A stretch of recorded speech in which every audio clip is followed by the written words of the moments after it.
फिर भी बूढ़ी माता और एक बार बोली कि हमको कुछ भी सुनाई नहीं पड़ा, थोड़ा और जोर से बोलिए ना।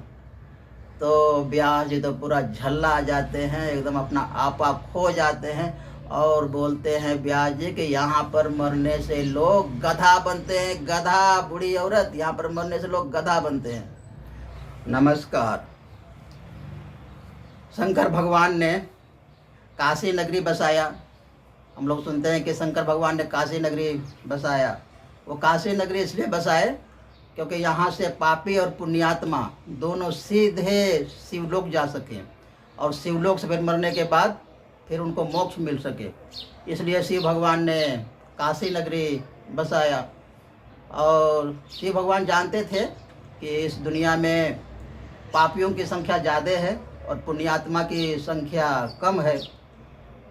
अब पुण्यात्मा लोग तो जो अच्छे लोग हैं, पुण्यात्मा लोग हैं, साधक लोग हैं, वो तो कहीं भी मरने से उनको तो मोक्ष मिलेगा, कहीं भी मरने से तो उनको कल्याण होगा और उनको मुक्ति मोक्ष मिलेगा। लेकिन पापी लोगों के लिए तो कोई दूसरा रास्ता नहीं है, कोई उपाय नहीं है। इसलिए वहाँ पर अधिक पापियों की भीड़ होने लगी मरने के लिए, क्योंकि सबको कुछ भी किए हैं अपने जीवन में, मरने के बाद तो सबको मोक्ष चाहिए, सबको शिवलोक चाहिए। इसलिए जो काशी में भीड़ एकदम बढ़ने लगी, एकदम दिन पर दिन एकदम भीड़ भाड़ काशी में होने लगी और लोग मरने के लिए और भी वहाँ पर बहुत प्रकार के कर्मकांड करने के लिए लोग काशी में आने लगे।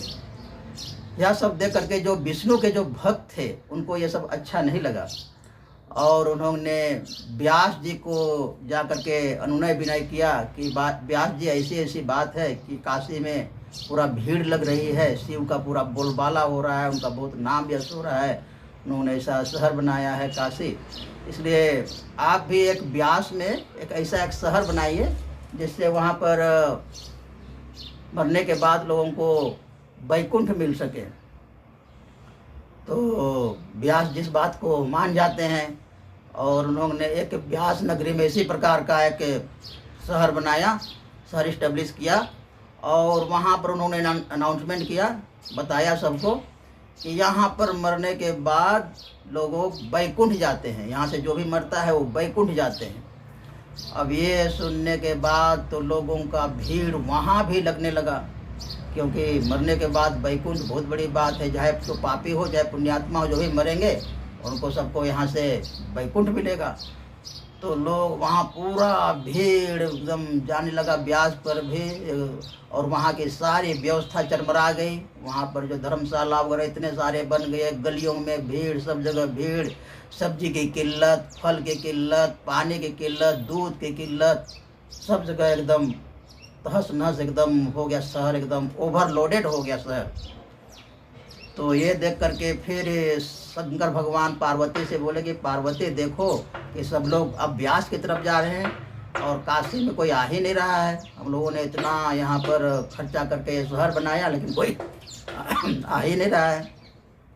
तो पार्वती बोली कि महाराज मेरे रहते आप कोई भी चिंता नहीं करें, मैं कुछ करती हूँ। तो पार्वती को तो शक्तिशाली वो भी थी, महामाया थी वो, उन्होंने अपना रूप बदला, एक बूढ़ी औरत का रूप बदला और इस प्रकार से रूप बदला के पूरा उनके बाल पके हुए हैं और उनके बाल एकदम गंदे संदे हैं, बिखरे हुए हैं और आँख एकदम थोड़ा सा ही खुल रहा है और पूरा चेहरे पर पूरा झुर्रियाँ, हाथ पर पूरा झुर्रियाँ है उसका एकदम बूढ़ी जैसा और रीढ़ की हड्डी पूरा झुक गया है और दाहिना हाथ में एक लाठी लिए हुए वो व्यास नगरी में खड़ी हो गई जा करके। और जब खड़ी हो गई तो वहीं पर व्यास जी भी खड़े थे, व्यास के पास जाके खड़ी हो गई। वहीं पर जब व्यास जी के पास खड़े हो गए तो व्यास जी ने बोला कि शायद इनको भी वैकुंठ जाना होगा, इसलिए यहाँ पर ये बूढ़ी माता जी आई है। यह बोल करके उन्होंने उनके पास आया तो बूढ़ी माता व्यास जी से बोले कि यहाँ पर मरने से क्या होता है, बताइएगा हमको। तो व्यास जी ने कहा कि यहाँ पर मरने से लोग वैकुंठ जाते हैं, वैकुंठ। तो बूढ़ी माता बोली कि हमको थोड़ा सुनाई कम पड़ता है, थोड़ा और बोलिए ना क्या होता है यहाँ पर मरने से। तो व्यास जी बोले कि वैकुंठ जाते हैं यहाँ पर मरने से, यहाँ पर मरने से सीधे लोग वैकुंठ जाते हैं। तो हमको सुनाई बिल्कुल नहीं पड़ता है, थोड़ा और ज़ोर से बोलिए। तो व्यास जी ने और जोर से बोला कि बैकुंठ जाते हैं, बैकुंठ। बूढ़ी माता जी, यहाँ पर मरने के बाद लोग बैकुंठ जाते हैं। तो बूढ़ी माता अपने कान के पास हाथ रख करके बोली कि हमको बहुत कम सुनते हो, इसलिए थोड़ा और जोर से बोलिए आप कि यहाँ पर मरने से क्या होता है। तो व्यास जी ने एक बार और जोर से बोला कि बैकुंठ बैकुंठ बैकुंठ जाते हैं यहाँ पर मरने से। फिर भी बूढ़ी माता और एक बार बोली कि हमको कुछ भी सुनाई नहीं पड़ा, थोड़ा और जोर से बोलिए ना। तो व्यास जी तो पूरा झल्ला आ जाते हैं, एकदम अपना आपा खो जाते हैं और बोलते हैं व्यास जी कि यहाँ पर मरने से लोग गधा बनते हैं, गधा। बूढ़ी औरत, यहाँ पर मरने से लोग गधा बनते हैं। तो फिर पार्वती जी जो बूढ़ी बनी थी अपना ओरिजिनल फॉर्म में आती है, पार्वती का रूप लेती है और बोलती है तथास्तु, यहाँ पर मरने से लोग गधा बनते हैं। अब ये बात पूरा ब्यास नगरी में फैल जाती है कि अरे अरे, ब्यास नगरी में मरने से लोग गधा बनते हैं। अब वहाँ गधा बनने के लिए कौन लोग टिके, कौन लोग मरे। पूरा जिसको जो मिलता है, कोई पैदल, कोई नाव से, कोई टेम्पो से, कोई रिक्शा से, सब लोग फिर से काशी की तरफ चल पड़ते हैं। और थोड़े ही दिनों में क्या होता है कि पूरा ब्यास खाली हो जाता है। और अभी भी आप लोग जाकर देखेंगे ब्यास पूरा खाली है और काशी अभी भी पूरा एकदम भरा हुआ है मरने वालों की संख्या से, और वहाँ पर तीर्थ यात्रा करने वालों के, और वहाँ पर बहुत सारे लोगों से एकदम भरा पड़ा है कर्मकांड से। और जो लोग अपने अंतिम अवस्था में काशी नहीं जा पाते हैं मरने के लिए, मरने के बाद उनका अस्थि को वहाँ पर विसर्जन किया जाता है और लोग सोचते हैं कि उनको मोक्ष मिल गया, उनका कल्याण हो गया, उनकी आत्मा को शांति मिल गई।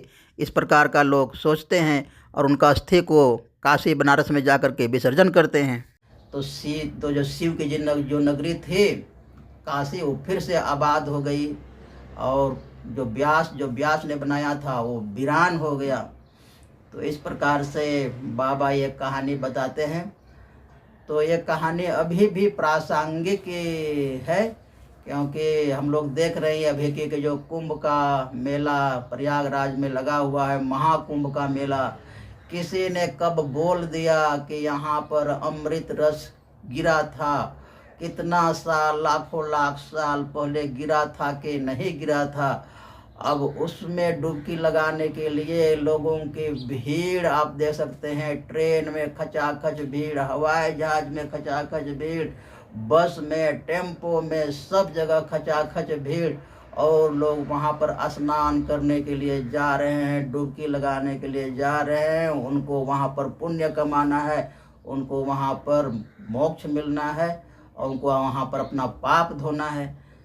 तो जो सही साधक है, जिनको सही ज्ञान है, वो लोग तो वहाँ नहीं जा रहे हैं। लेकिन जो शिव भगवान ने जो कहा था कि पापियों की संख्या ज़्यादा है और पापी लोग इस प्रकार के जगह में जाते हैं, क्योंकि उनके पास और कोई दूसरा रास्ता नहीं होता है। क्योंकि साधना से और अच्छे कर्मों से तो लोग पुण्य कमा नहीं सकते। तो कम से कम नहा करके ही अपना पुण्य कमाना है और अपना पाप धोना है। तो फिर सबसे बढ़िया जगह यही है। इसलिए अभी भी लोग काशी में देखिएगा और इधर कुंभ मेला में देखिएगा और भी अलग अलग जगह में जहाँ पर ऐसा ऐसा बोला गया है, तो वहाँ पर लोगों की भीड़ अभी भी लगी रहती है। तो इसलिए जो श्री श्री आनंद मूर्ति जी जो व्यंग करके ये कहानी बताते हैं, व्यंग्यात्मक तरीके से ये कहानी बताते हैं, ये प्रासंगिक है अभी के समय में। जो अभी लोग सही धर्म को नहीं अपना करके, सही साधना पद्धति को नहीं अपना करके, अभी भी इसी प्रकार की जो कभी कही हुई बातों को, पुराणों की कथा वाली बातों को मान करके लोग भीड़ लगा रहे हैं धर्म के नाम पर।